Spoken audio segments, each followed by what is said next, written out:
வந்ததுக்கு எல்லாருக்கும் thanks. Press ரொம்ப ரொம்ப தேங்க்ஸ் வந்ததுக்கு. இந்த கூட்டத்தை பார்த்தா திடீர்னு இது லெக் பீஸ் ப்ரொமோஷனா இல்லை மாநாடா அப்படின்ற அளவுக்கு இருக்குது. ரொம்ப ரொம்ப தேங்க்ஸு எங்கள் அழைப்பு ஏற்று வந்ததுக்கு. பியாண்ட் இந்த படத்தினுடைய மியூசிக் டைரக்டர் ஃபர்ஸ்ட் இதில் இன்ட்ரடியூஸ் பண்ணியிருக்கிறேன். ஒரு 3 சாங் ஃபிலிமில் ஒரு சாங் அனிருத் பாடியிருக்காரு, இன்னொரு சாங் டி ராஜேந்தர் சார் பாடியிருக்காரு, இன்னொன்று மேக்கிங் வீடியோவாக பண்ணியிருக்கிறோம். ஸோ இது என்னுடைய producer, actor director, actor producer. இவரும் இந்த படத்தில் கதையின் நாயகர்கள் 4 பேர், அதில் ஒருத்தராக நடிச்சிருக்காரு. ஆப்வியஸ்லி அஃப்கோர்ஸ் ரமேஷ் திலக் உங்களுக்கு தெரியும், ஒன் ஆஃப் த லீட். அவர் மிமிக்ரி கோபி அப்படின்ற கேரக்டரில் பண்ணியிருக்காரு. So to start with Ramesh Thilak, சொல்லுங்க ப்ரோ, படத்தை பற்றி சொல்லுங்க. How was the experience?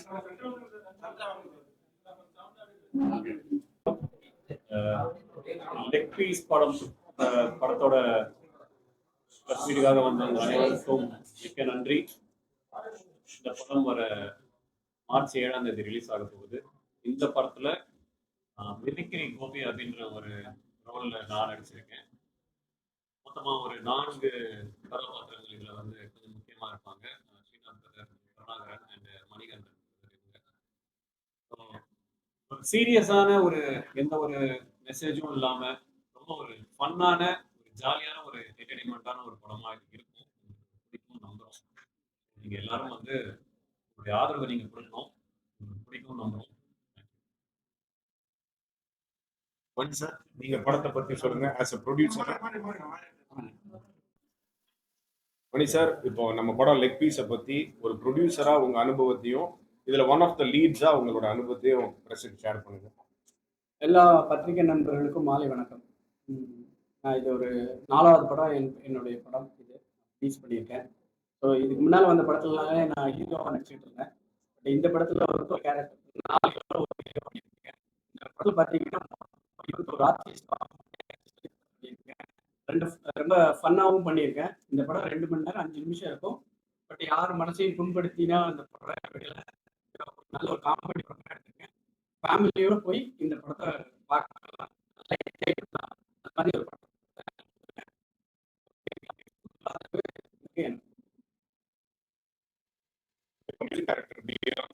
First படம். இதோட ஸ்பெஷாலிட்டி என்ன அப்படின்னா, என்னோட சூப்பர் ஜூனியர் லோயலா காலேஜ்ல இவரும் அனிருத்தும் கிளாஸ்மேட்ஸ். அனிருத்துக்கு ரொம்ப ரொம்ப நெருங்கிய நண்பர். Is also a part of Anirudh's team band. அதாவது இவர் நல்ல கிட்டாரிஸ்ட், ஒரு நல்ல கீபோர்டிஸ்ட், பிளஸ் நிறைய பேக்கிங் அது இது வோக்கல்ஸ் கொடுக்கறது எல்லாமே பண்ணுவாரு. இவரோட ஃப்ரெண்ட்ஷிப்புக்காக அனிருத் எங்க படத்துக்கு ஒரு சாங் பாடி கொடுத்துருக்காரு. அதான் இப்போ 1 மில்லியன் தாண்டி டிக்கில டிக்கிலன்ற சாங் லெக் பீஸ்ல ஃபேமஸா போயிட்டு இருக்கு. Thanks to the press and social media for that. So உங்களுடைய அனுபவத்தை ஷேர் பண்ணுங்க பிரஸோட. ஒரு music director first time commit ஆகி, நீங்க மாஸ்டர் த பிளாஸ்டர் எல்லாம் பாடியிருப்பீங்க மாஸ்டர்ல, பட் இருந்தாலும் ஒரு கம்போசரா லெக் பீஸ்ல எங்கூட ஒர்க் பண்ணது, அந்த அனுபவத்தை ஷேர் பண்ணுங்க. Thank you Srinath sir and Mani sir. இது வந்து என்னோட ஃபர்ஸ்ட் படம் as a music director. And கண்டிப்பாக ஒரு பிரமாண்டமான experience. And I hope everyone enjoy the movie Leg Piece. எல்லாருக்கும் இட்ஸ் ஜாலியான ஃபிலிம். நன்றி, வாழ்த்துக்கள். தேங்க்யூ. அவ்வளோதானா? இன்னும் ஏதாவது கொஞ்சம்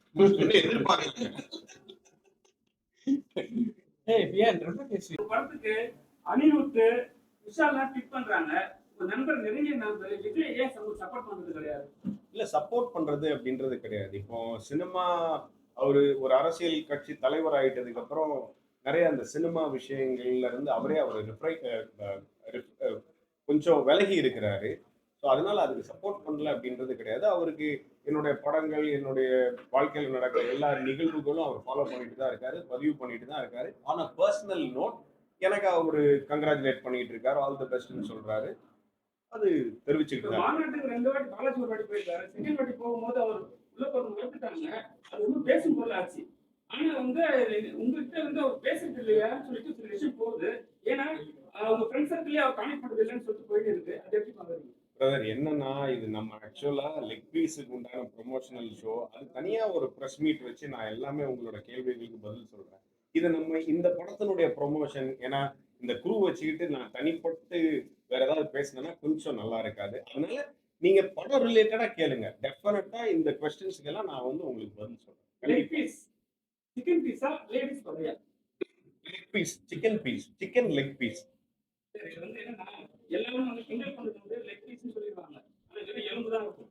சரிங்களா? இது வந்து லேடிஸ் பொறுத்த வரைக்கும் ஜென்ஸ் சொன்னாவே அது புடிக்கிற தன்மை இருக்குன்னா லேடிஸ் தான் நம்ம சொல்றோம்னு சொல்லிட்டு ஒரு புரிஞ்ச தன்மை இருக்கு. நீங்க வந்து தான் டைட்டில் வச்சிருக்கீங்க, அதான் கேட்கணும். இல்ல அந்த டைட்டிலுடைய ஃபாண்ட்ல இருந்து அந்த டைட்டிலுடைய விளம்பரத்துல இருந்து எல்லாமே பாருங்க லெக் பீஸ்ன்றது தெளிவா சிக்கனுடைய லெக் பீஸ் அப்படின்றத ஸ்ட்ராங்கா சொல்லியிருக்கிறோம். நீங்க டீசரா இருக்கட்டும், ட்ரெய்லரா இருக்கட்டும், இல்ல படத்தினுடைய டிசைனா இருக்கட்டும், எல்லாத்துலயுமே பாருங்க ரொம்ப ரொம்ப கிளியரா சிக்கன் லெக் பீஸ் அப்படின்றத சொல்லியிருக்கோம்.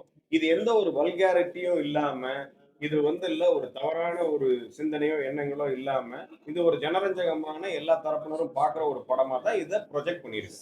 பல்லவனுக்கு புல்லுமா இருந்து படம் பண்ணீங்க. அதுல வந்து சந்தானத்துக்கு பெரிய பிரேக் கிடைச்சது. அதுக்கப்புறம் நீங்க நிறைய சரியா படங்கள் பண்றது இல்லையா, இல்ல உங்களுக்கு கூப்பிடுறது இல்லையா? நீங்க ஏன்னா, இந்த படத்துல தான் சந்தானத்துக்கு பெரிய பிரேக்கே கிடைச்சது.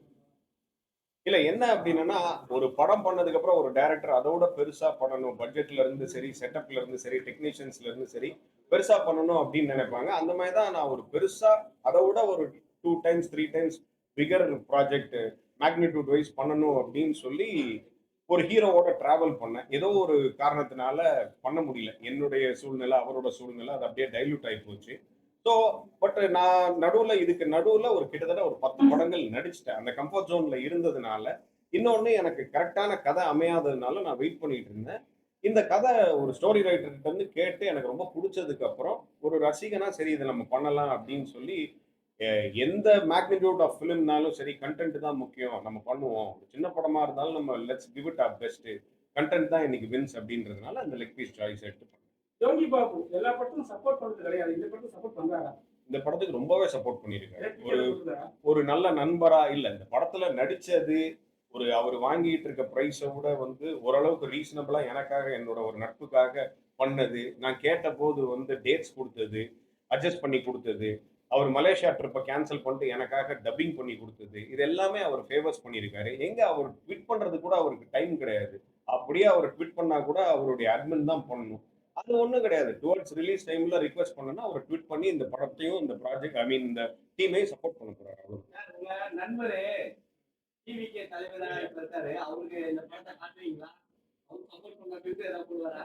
கண்டிப்பா காட்டுவேன். அவரோட கருத்தை சொல்லுவாரு. பட் பொதுவெளியில இதை ட்வீட் பண்ணுவாரான்றது அவர் கையில தான் இருக்குது. சரி, படத்துல வந்து பேக்ரவுண்ட்ல வந்து எல்லாருமே வந்து சாரி கட்டி வச்சிருக்கீங்க. இது வந்து சாரி கட்டினாங்க, நாங்க கட்டியிருக்கோம். சாரி கட்டி வச்சிருக்கீங்க ஆபீஸ்ல. ஓகே. சரிங்களா? அண்ணனைய வந்து கிண்டல் பண்ணாவே இப்ப வந்து கேஸ் போடுறாங்க. சரிங்களா? இப்ப வந்து நீங்க வந்து அவங்கள மாதிரி மென்ஷன் பண்ணி மட்டும் காட்டியிருக்கீங்க. ஏன் இதனால இது மாதிரி? அதெல்லாம் கிடையாது. யாரையும் காயப்படுத்தணும், யாரையும் புண்படுத்தணும், இவங்கள வந்து குறிப்பிட்டு சொல்லணும் அப்படின்றதெல்லாம் கிடையாது. அம்புக்குறி போட்டு, வட்டம் போட்டு அப்படிலாம் கிடையாது. இந்த இல்ல. என்ன அப்படின்னா, இந்த கதைக்கு தேவைப்பட்டுச்சு ஒரு சீன்ல. அதாவது நாங்க ஒரு சிச்சுவேஷன்ல இருந்து தப்பிக்கிறதுக்காக இந்த 4 ஹீரோஸும் பொம்பளை வேஷம் போட்டு தான் தப்பிக்கணும். ஜான் விஜய்ன்ற ஒரு பேட் காப்ட்ட இருந்து ஒரு போலீஸ்மேன் இருந்து. அதுக்கு தான் இது ஒரு சீக்வன்ஸா இருக்கும். அதைத்தான் அவ்வளவு அழகா எடுத்திருக்கோம். நீங்க போஸ்டர்ல பாக்குறத வச்சு டிசைட் பண்ணாதீங்க, படம் பாருங்க. கங்கனா ஏதாவது தெரியுமா? கங்கனா ரனௌத் என்கிட்ட ஃப்ரெண்டு. இந்த படத்துக்கு ஏதாவது தெரியுமா? அவங்க இப்ப வந்து எம்பியா இருக்காங்க. அவங்க கூட ஏதாவது பண்ண போறாங்க. நல்ல சூப்பர் கேள்வி. எப்படி இப்படிலாம் ரூம் போட்டு யோசிச்சுட்டு வரீங்களோ? சரி. இல்ல ஆக்சுவலா என்னன்னா அந்த படம் பண்ணும்போது அவங்களுடைய நட்பு பட் இவ்வளவு பெரிய ஆள் ஆவாங்க, அவங்க எம்பி ஆவாங்க அப்படின்றதெல்லாம் எனக்கு தெரியாது. அவங்களுக்கு தெரிஞ்சதே சினிமால ஒரு 2-3 பேர் தான் அப்போ. சரிங்களா? அதுல என் கூட வந்து இல்ல எனக்கும் ஓரளவு இங்கிலீஷ் நாலேஜ் இருக்கு. இங்கிலீஷ் நல்லா பேசுவேன்னு சொல்லிட்டு என் கூட நல்லா கம்யூனிகேட் பண்ணுவாங்க. நிறைய பேசுவாங்க. தமிழ் ஃபிலிம் இண்டஸ்ட்ரி பத்தி என் மூலமா தெரிஞ்சுக்குவாங்க. நான் ஹிந்தி இண்டஸ்ட்ரி பத்தி நான் தெரிஞ்சுக்கிறேன். அப்புறம் காலம் போக போக போக அவங்க ஒரு பெரிய இடத்துக்கு போயிட்டாங்க. இப்ப என் கூட டச்சே இல்ல. பட் என்னைக்காவது ஒரு நாள் நல்ல மெமரி அவங்களுக்கு. என்னைக்காவது ஒரு நாள் என்ன பார்த்தாங்கன்னா, ஓ தாம் தூம் ஹாய் ஸ்ரீநாத் அப்படின்னு கனெக்ட் பண்ணிக்க கூடிய அளவுக்கு அவங்களோட ரிலேஷன்ஷிப் இருக்குது. பட் என்ன அப்படின்னா அவங்ககிட்ட தான் கேட்கணும் அது. நீங்க பெருந்தன்மையா இதுக்கு ட்வீட் பண்ணுவீங்களா? நான் இப்படி ஒரு படம் பண்ணியிருக்கேன். அவங்ககிட்ட கேட்டாதான் அவங்க ரியாக்ஷன் தெரியும் நமக்கு. சார் இந்த 4 பேர்ல யார் லக் பீஸ்? இந்த படத்துல வந்து 4 லெக் பீஸுங்க. 4 சிக்கன் லெக் பீஸ். அது நானு, மணிகண்டன் சாரு, ரமேஷ் திலக்கு, கருணாகரன். இந்த வேட்டைக்காரனுக்கு அப்புறம் தளபதி கூட வந்து நீங்க பண்ணல. அப்ப ஸ்டோரிக்கு போயிட்டீங்களா எழுதுறதுக்கு? இல்ல என்னன்னா, எனக்கு அதுக்கப்புறம் ஒரு வாய்ப்பு வேட்டைக்காரனுக்கு அப்புறம் அவரு கூட நடிக்கிறதுக்கு வேலாயுதம்ன்ற படத்துல ஒரு ஆப்பர்ச்சுனிட்டி வந்துச்சு. பட் என்னோட டேட்ல கொஞ்சம் கிளாஷ் ஆச்சு. நான் அது அவுட்டோருக்கு போக வேண்டியது இருந்தது. அவுட்டோர்லயோ, அப்ராட்லயோ ஏதோ ஒரு படம் ஷூட்டிங் அப்படின்றதுனால அந்த படத்துல நடிக்க வேண்டிய வாய்ப்பு நான் தவறுனேன். பட் அஃப்கோர்ஸ் மாஸ்டர்ல அது ஒரு சின்னதா இருந்தாலும் ஒரு மீனிங்ஃபுல்லா இருந்தது. ஒரு அலுமினியில மறுபடியும் அவரோட ஃப்ரெண்டாவே இத்தனை வருஷம் கழிச்சு நடிக்கக்கூடிய ஒரு வாய்ப்பு கிடைச்சது. அது எனக்கு ரொம்ப சந்தோஷம். நான் இந்த நம்பர்ஸ் அதெல்லாம் பத்தி யோசிக்கிறது கிடையாது. எதை எதிர்பார்த்து அவர் கூடவே அடுத்து நடிக்கணும் அப்படின்றது என்னோட ஆசையும் கிடையாது. அவர்கிட்ட நான் அது கேட்கறதும் கிடையாது. நம்ம அந்த ஃப்ளோல என்ன வருதோ அதை அக்செப்ட் பண்ணிட்டு பண்றது. இந்த தளபதி மந்த்லி இல்ல 6 மந்த் ஒன் டைம் ஷூட்டிங் முடிஞ்சதுக்கு அப்புறம் ஃப்ரெண்ட்ஸ் எல்லாம் குரூப்பா மீட் பண்ணுவீங்கன்னு சொல்லியிருக்காரு. இப்படி தலைவரா அரசியல் கட்சியா மாறின தலைவரா இப்பயும் மீட் பண்றாரா? அதே போல ஃப்ரெண்ட்ஸ்ல இருந்து யாருமே வந்து இந்த கட்சியில ஜாயின் பண்ணாத தகவல் எதுவும் வரல. சொல்லிட்டாரா கட்சி ஆரம்பிச்சா ஃப்ரெண்ட்ஷிப் ஆரம்பிச்சாரு? இல்ல கண்டிப்பா கண்டிப்பா எல்லா அவர் ஒரு ப்ரொஃபஷனலா இருக்கும்போது சாரி சந்திக்கிறீங்களா? சந்திக்கிறோம். அதோ இப்போ 2 நாளைக்கு முன்னாடி ஃபோன்ல பேசினோம். ஜனவரி மாசம் அவர் கூட அவர் ஆபீஸ்ல அசூர்ல கிட்டத்தட்ட ஒரு 2, 3 ஹவர்ஸ் அவர் கூட ஸ்பெண்ட் பண்ணேன். தனியா அவர் கூட குவாலிட்டி டைம் ஸ்பெண்ட் பண்ற டைம் கிடைச்சது எனக்கு. அவருடைய நட்பு என் மேல் வச்சிருக்க அந்த அந்த ரிகார்ட்ஸ் ஒரு நண்பனா எனக்கு அவர் மேல வச்சிருக்கிறது எல்லாமே அவர் தலைவர் ஆயிட்டாலும் எவ்வளவு பெரிய ஆளானாலும் அது மாறவே மாறாது. அவருக்கு டைம் கிடைக்கும் போது எனக்கு டைம் கிடைக்கும் போது மியூச்சுவலா இருக்கும்போது எங்க ஃப்ரெண்ட்ஸ் எல்லாருக்குமே டைம் கிடைக்கும் போது நாங்க மீட் பண்ணிக்கிறோம். அவராகவே தான் எப்பவும் இருக்கிற அதே விஜயா தான் தளபதியா தான் இருக்கிறார். அரசியல் ஜாயின் பண்ணீங்களா அவர் கட்சியில? கண்டிப்பா வாய்ப்பு கிடைச்சதுன்னா கண்டிப்பா join குட் நைட்டுக்கு அப்புறம் கொஞ்ச நாள் காணும் நல்ல ஒரு கேரக்டரைஸ் நல்ல ஒரு வெளியில டாக் ஆகுது. அதுக்கப்புறம் பெரிய அளவுக்கு ரமேஷ்ல காணுமே அப்படின்ற ஒரு இருந்தது. இந்த படம் உங்களுக்கு லெக் பீஸா அமையுமா?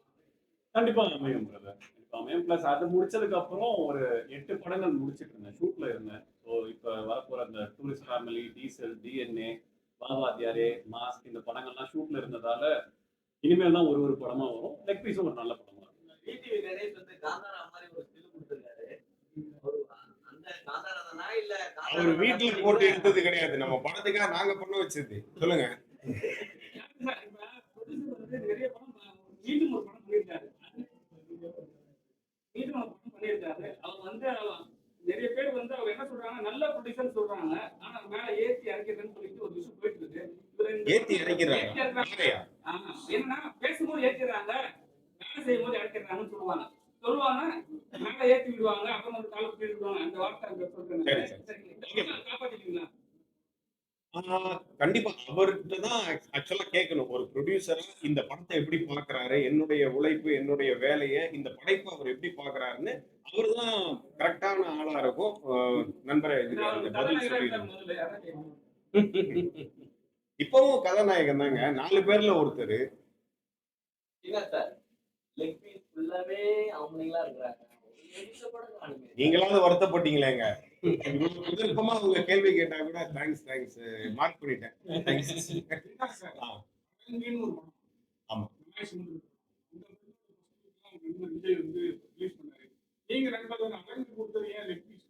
இல்லங்க அது நாகரிகமா இருக்காது. நீங்க அவங்களுக்கு பண்ணீங்களே எனக்கு ஏன் பண்ணல அப்படின்றது வந்து நாகரிகமா இருக்காது. நண்பர் அப்படின்னா ஒரு ஃபர்ஸ்ட் குவாலிட்டியே என்ன அப்படின்னா எதையும் கேட்க கூடாது. அவங்களா வந்து சொல்லணும் வா அப்படின்னு சொல்லி கூப்பிட்டு வந்து இல்ல கண்டிப்பா கரெக்ட்டுங்க. அவருக்கு எவ்வளவு வேலைகள் இருக்கும். அது எந்த ஒரு சூழ்நிலையில எதுக்காக பண்ணாரு அப்படின்றது அவர்கிட்ட தான் கேட்கணும். பட் நான் வந்து என்ன அப்படின்னா கேட்டனா டெஃபினட்டா பண்ணுவாரு. பட் எதுக்கு கேட்டு அவர் ஏதாவது வந்து சப்போஸ் ஒரு அவருடைய என்ன சொல்றது பிஸியா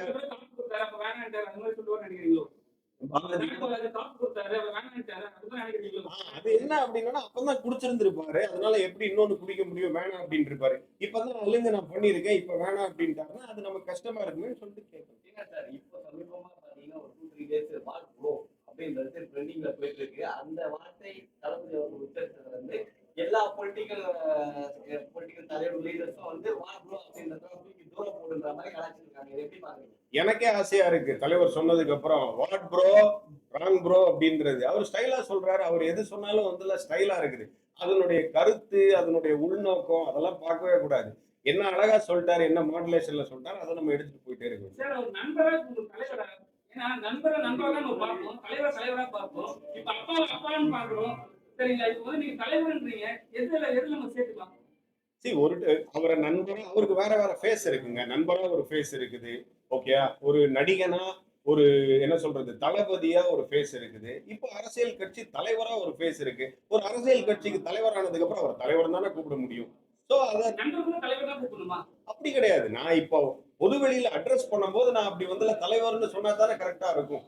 கொஞ்சம் மரியாதையா இருக்கும்ல, நல்லா இருக்கும்ல. ஒரு கட்சி தலைவர் ஆயிட்டாரு. இப்போ வந்து மாப்பு, இப்போ இல்ல வந்து சார், ஆனா நண்பர்னு சொல்லலாம்ல சார்? நண்பர்னு சொல்றது வாய்ப்பு உண்டு. நண்பர்னு கண்டிப்பா கண்டிப்பா நண்பர். இல்ல நிறைய இப்ப இந்த ப்ரொமோஷன்ல எல்லாத்துலயுமே அவர் நண்பர் நண்பர் தான் சொல்லியிருக்கேன். ஒண்ணு தளபதின்னு சொல்லுவேன், நண்பர்னு சொல்லுவேன், இல்லைன்னா தலைவர்னு சொல்லுவேன். ஓகே, லெக் பீஸ் பார்த்தது ப்ரோ. உங்களுடைய இங்கிலீஷ் அந்த இதெல்லாம் நல்லா இவர்கிட்ட ரொம்ப கேள்வி கேளுங்க. ரொம்ப பதில் சொல்லுவாரு. ரொம்ப ரொம்ப பேசுவாரு அவரு. எங்க பாடம் ரொம்ப நாளா. ஆமா. அப்படியா? ஆமா. இல்ல கவனம் இல்ல. நான் இங்கதான் எங்கிட்ட இருக்கு சென்னையில. இல்லைன்னா என்ன மிஸ்ஸிங்னு கம்ப்ளைண்ட் போயிருக்கோம். ஆமா. நான் வந்து நிறைய இசை எல்லாம் பண்றேன் brother. எனக்கு நிறைய வேலை இருக்கு. என்ன இருக்கு?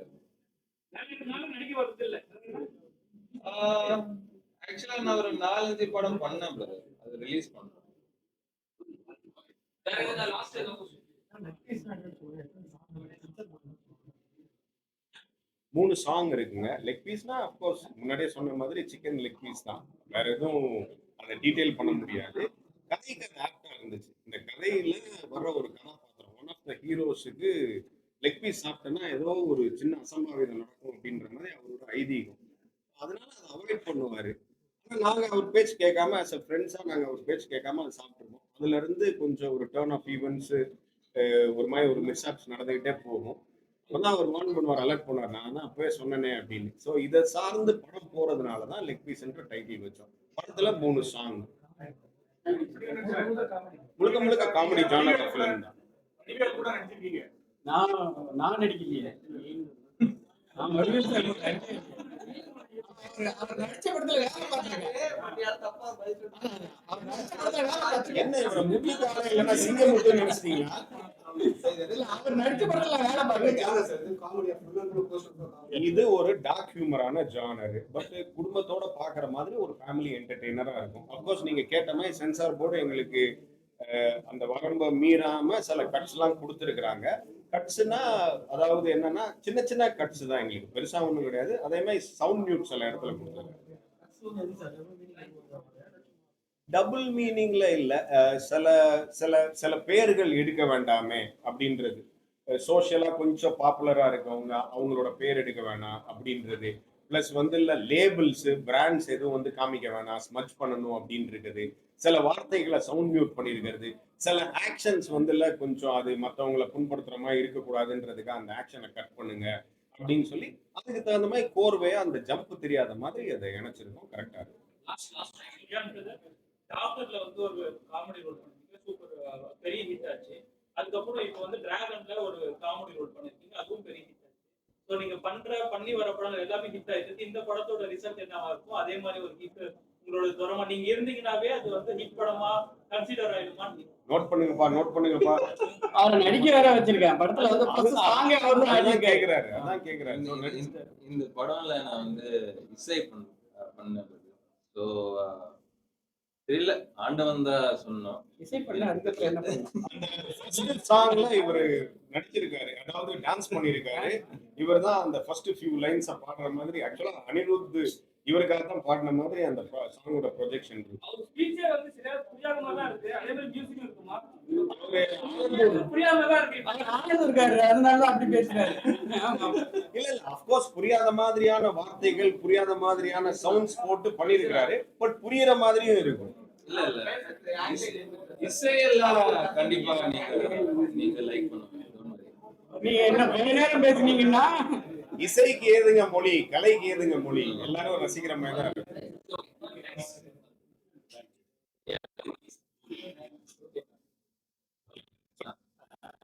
எல்லாத்துக்கும் வணக்கம். நான் இது வரைக்கும் ஒரு 4 படம் எடுத்துட்டேன். ஓகேங்களா? எந்த படத்துலயும் நான் பெருசா ஒன்றும் இது பண்ணல. ஸோ இந்த படம் வந்து ஒரு காமெடி படமா எல்லா ஆர்டிஸ்டையும் வச்சு நான் படம் எடுத்திருக்கேன். ஓகேங்களா? உங்களுடைய ப்ரெஷ்ஷோடைய சப்போர்ட்டு எனக்கு கண்டிப்பா வேணும். ஏன்னா நான் அடுத்தடுத்து இன்னும் ஒரு படம் பண்ணி உங்களனா எல்லாம் மீட் பண்ணணும்னா எனக்கு இந்த படத்துக்கு நல்ல சப்போர்ட் பண்ணுங்க. சப்போர்ட் கொடுத்தா மட்டும்தான் நான் அடுத்த படத்துக்கு இது பண்ண முடியும். நான் இன்னை வரை 4 படம் ப்ரொடியூஸ் பண்ணியிருக்கேன். 4 படத்துலையுமே நான் வந்து ஃபுல் அமௌண்ட்டை வந்து அந்த படம் ரிலீஸ் அன்னைக்கு செட்டில். ஆமா இல்ல செட்டில் இல்ல, ஏமாந்துருக்கேன் அவ்வளவுதான். ஓகேங்களா? இந்த படம் அதனால தான் இவ்வளவு ஆர்டிஸ்ட் வச்சு ஒரு காமெடி படமா பண்ணியிருக்கேன். ஸோ உங்களுடைய ப்ரெஸ்ஸோட சப்போர்ட் இருந்துச்சுன்னா கண்டிப்பா என்னைய மாதிரி சின்ன ப்ரொடியூசர் வந்து இன்னும் ஒரு 4 ப்ரொடியூசர் வருவாங்க. இன்னொரு 4 படம் நல்ல படங்கள் வரும். நாங்க வளருவோம். ஓகேங்களா? எவ்வளவோ பெரிய படங்களுக்கு சப்போர்ட் பண்றீங்க. ஸோ இந்த சின்ன படத்துக்கு நீங்க தான் சப்போர்ட் பண்ணி இந்த படத்தை தூக்கி விடணும். பாத்துக்கோங்க. 7ஆம் தேதி ரிலீஸ் ஆகுது. மார்ச் 7. மார்ச் 7ஆம் தேதி ரிலீஸ் ஆகுது. ஸோ மறக்காம எப்பவும் போல உங்களுடைய சப்போர்ட் நீங்க கொடுங்க.